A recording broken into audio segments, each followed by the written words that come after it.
statements are given which are grammatically correct and meaningful. Connect them by choosing the word given below the statement in the best possible way without changing the intended meaning. Okay, so you're supposed to connect them without changing the intended meaning.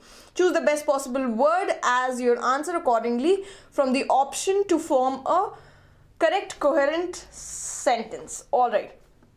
So we are supposed to use a conjunction, sort of a connecting word for these two, to connect these two. Let's see. Nuclear power does not fit well, without changing the meaning by the way. Nuclear power does not fit well with the basic engineering criterion of economy of means. Okay. So nuclear power does not fit in the category of means. Why not? The economy of means implies, this is the meaning of what it implies to. Implies doing tasks with minimum of energy supplied in the most effective way. Alright, and nuclear power does not belong in that category. Alright, so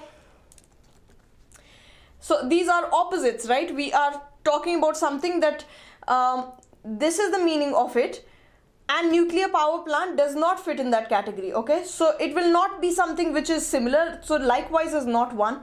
That is, again, it cannot be. In general, again, it cannot be. In this respect, again, it cannot be. In that case, okay, so in that case, nuclear power does not fit well with the basic. Okay, so the second statement will become statement 1.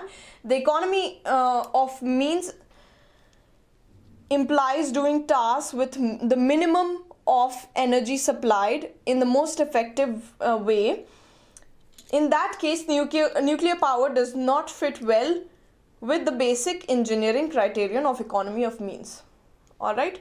So first you are supposed to, if you get something like this where you are supposed to connect two statements, what are you supposed to do? You are supposed to understand what each statement means individually. Alright. And how are they very similar to each other, or are they different? If they are different, then we will use contrasting words which talk about contrast. Okay, so however or something like that. And if they are very familiar, then we will use words of addition, like in the same manner, in the same respect, likewise, respectively, and things like that. All right, so please do keep in mind how you need to understand the relation. How can you relate two statements? Okay, so 4 is the right answer for this one. Any doubts? If any doubt, please let me know.